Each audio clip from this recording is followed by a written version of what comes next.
So it's been confirmed. The SEC has now banned all of cryptocurrency, and the American government is going after all the CEOs. So they've already locked up 10 of 20 of the top CEOs of the top cryptocurrencies. Richard Hart officially is going to be going to jail, and the likelihood now of Hex and Pulse Chain going to zero is 99.9%. So, how did that actually make you feel? Now, first of all, I want to apologize for the clickbait title, but I wanted to use it to emphasize the point of FUD, just how easy it is to get you hooked with something that's going to capture your attention with some sort of emotional porn. That's exactly what it is. I'm sorry to say. So that's a lot of this FUD stuff is just emotional porn, and it's designed to hook you in so you can click on it. So then the advertisers get money. That's all that it comes down to. So obviously what I just said was a complete lie. That's not going to happen. But I wanted to actually emphasize how easy it is to hook your mind into the FUD. The other thing that I want to emphasize is how your mind actually responds. You need to actually be aware now, especially with your own cryptocurrencies, whatever community that you're in, the kind of FUD that's being generated in that community. So, for example, I'm in the Hex Pulse Chain community. I have a lot in there. I'm in other communities. I have been in other communities in the past as well. I'm not a Richard Hart maxi. I just particularly believed in those particular coins to be very high value. I mean, Hex did a 10,000x. You can't go wrong with that. So it made me a believer in Richard Hart. It made me a believer in Pulse Chain. Now, there's a lot of FUD going on with the SEC, people worrying about where's Richard? Why isn't he streaming? What's happening with the SEC? Is he going to go to prison? All this misinformation by all different kinds of people. And Twitter is basically in an uproar, whether it's positive or negative. And I've really become so in tune with it, especially now. Like when Pulse Chain first got launched, I remember the euphoria even I was feeling this just seeing Twitter explode. And I'll be honest with you, when my original predictions for Pulse Chain were not anything, I mean, 1 to 200x, I'd be more than happy with. I mean, more is definitely better. I mean, 10,000x, if it does another hex, then, we've got bloody billionaires and trillionaires in hex, which is why I don't really think it's possible.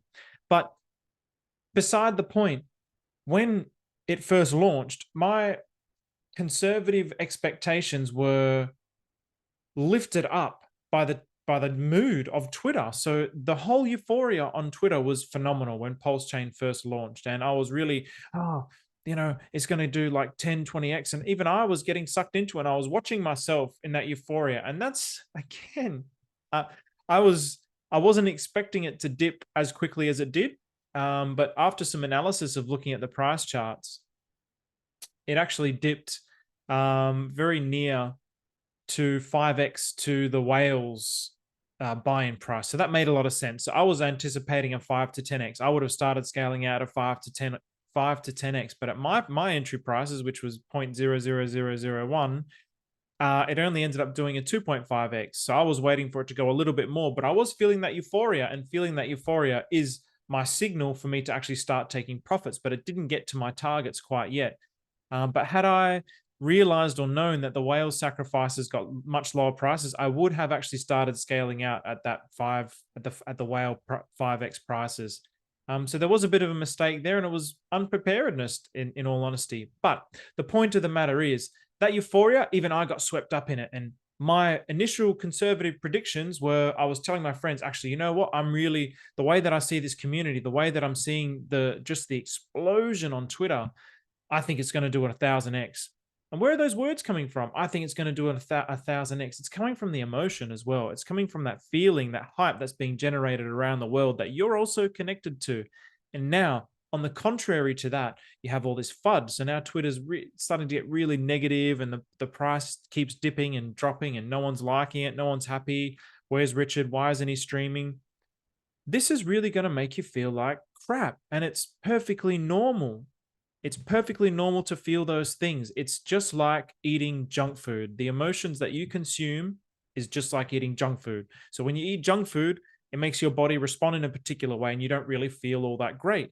Emotions are exactly the same. The things that you see and feel, especially when it comes to fear and greed, when you start to see those things in you, the euphoria, the FOMO, the fear, the greed, it's just a response to the environment, to the conditions. So the condition is the junk food. The response is the effect in your mind, which is the fear or the greed or the euphoria. So now you actually have to start paying attention to that and really being contrary to that. So in the last bear market, I did extremely well when I was buying Ethereum in the $200 to $300 range. Now, the reason why I had no issues whatsoever at that time, I wasn't really paying too much attention to crypto news. I was just a believer in Ethereum. I didn't really follow all the news. I was watching and listening to YouTube things, but I didn't get involved with all the FUD. So I'm sure at the time there was Bitcoin maxis calling it a scam, calling it the biggest Ponzi scheme that there ever was. I just saw the smart contracts as a genius, an absolutely genius and revolutionary idea. So I was just buying. I saw these discounts. I saw it go from 1,000 down to the $100 range, and I was buying. I was buying with every single paycheck that I got. I would be putting money in and buying and buying and buying and buying, and that's what I did. Now I can't actually do that anymore with Pulse Chain and Hex because I don't have a paying job. I'm a full-time volunteer. So if anything, my FUD or my FOMO is kind of maximized in a way because of the fact that I don't really have any money to put into it, which really sucks. I hate sitting on my hands. It would really be interesting to be putting more money in and accumulating. So the intensity of the FUD is I can really feel that, but I'm not in it. I'm just observing it and I'm feeling it. And okay, this is what it is. And I'm just joking about it. I'm laughing about it. I'm making videos about it. And more importantly, I'm trying to educate people that this is normal. This is normal for everybody to feel. This is a perfectly normal response. The best traders in the world also feel these things. The best investors in the world also feel these things, but they do the opposite of their feelings. So this is why you hear Warren Buffett say, buy when there's blood on the streets. You buy when everybody's selling, and you sell when everybody's greedy. It's like it's the contrarian play. It's the opposite of what everybody else is doing. Now, that's actually the way to make money. And the reason why everybody's doing that is because we're all just sheep. We all just follow the same thing. There's a book called The Social Atom. It's a phenomenal book, actually. It really opened my mind up. And it basically talks about how humans in collectives operate exactly the same as particles on a quantum level. So for example, you always have crowds, and then the crowds are always doing exactly the same thing. Then you have an outlier. And at first, this outlier is ostracized. Who's this guy? He's an idiot. Look at him wearing his hair like that. He looks like a girl. What a douchebag. And then eventually that becomes kind of cool. And then a few other people start doing it. And then all of a sudden there's this small little group over here that's contrary to the entire group. And then eventually that becomes a cool thing. And then this becomes like a bit stale, stagnant, boring. And then they start to shift over to this state. And then they all move over to this state. And then all of a sudden, this state that used to be the norm is the outside. And eventually there's a switch back to it. And it keeps going like this. And if you read philosophy as well, Hegel talks about this, the dialectic. And it's all the same. It's all the same. That's exactly how humans are. You watch humans, you watch society, you watch how things evolve, you watch how history repeats itself over and over again. And markets are exactly the same. Markets and charts are just a representation of human psychology. So, in that regard, then really pay attention to your mood, really pay attention to your emotions. And so the reason why I wanted to release this video today is because the sentiment is very negative on Twitter. And I really wanted to highlight now, while the lesson is fresh in your mind, while you might be feeling that, to look back, sit back and go, hey, do I really need to be feeling this? What can I actually do? Should I bother sitting here on Twitter, just observing and feeding my mind with that junk food? Because I'm only going to be feeling like crap if I keep feeding my mind with that information. Or do I stay with my initial plans? Do I have the conviction in what I believe in and say, you know what, I believe my initial decision was a good decision and I'm going to stick with it no matter what? And if that's the case, stop following all the FUD. Get off, go for a walk, go outside, go do anything else, go play some games, go hang out with your friends, whatever. Don't get absorbed in the FUD. It's really sucks. And to be honest, the only reason why I'm getting in it myself is to actually observe how the psychology is operating on the collective scale. That's the only thing. I'm doing this as like an educational thing. Because I wasn't so in it during the last bear market, I actually want to be in it this bear market so I can really observe myself and reflect on myself. Okay, what are these feelings coming up? So then I can really understand that. Because for me, this is a long-term game. This is like, okay, yeah, cryptocurrency is here, but you have the AI revolution just around the corner. Like, if we can get cryptocurrency right and we can master the art of investing through cryptocurrency, the future is very bright. the future is very bright. You can invest in artificial intelligence, metaverse projects in the future. Like, the future is very bright. This is only stage one as far as I'm concerned. So really, I wanted to get this message out there today, and I really wanted to hope that it connects with somebody's heart, and it really makes you question yourself and question, okay, what am I actually doing? Do I really need to believe these feelings? Because again, those feelings are simply just a byproduct. It's cause and effect, cause and effect, cause and effect. It doesn't mean that it's the truth, because it's not the truth. It's just something that's in your mind. Simple as that. Because you'll see there's some people that even don't necessarily, that people do have that fear, but then they'll overarch it with some false positivity, and you'll see that that's what they all do. That's what they all do. They're still feeling it, but they'll say, oh, they'll hold on to their original convictions, but it will still touch them in some way.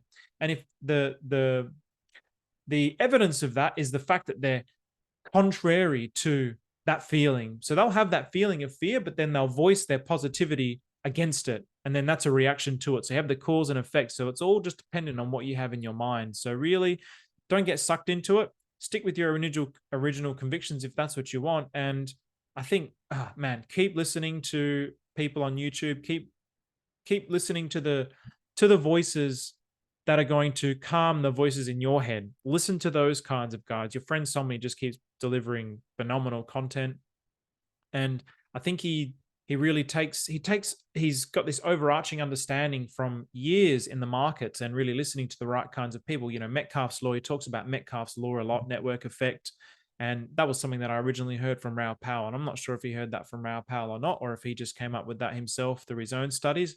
Whatever it is, in any case, when you follow people like this and you start to observe the Metcalfe's law, and then when you're in that, when you're seeing like the explosion on Twitter, when Pulse Chain is getting like millions of tweets when it first launches, it's like, okay, this is okay. This is all going to be okay. And if it's not, my initial was ride or die, and I don't really care anyway. So I'm either going to go to zero and I just focus on my volunteering life, or I guess it goes all the way to millions. Whatever it is, I've accepted that, and I'm just here to study, and I'm here to learn, and I'm here to help as much as I can. So that's all I wanted to say for today. Thank you very much. If you like this content, please like and subscribe, and follow me on Twitter. I've got a very small following, Coexistent Stephen. Thank you very much, and have a lovely weekend.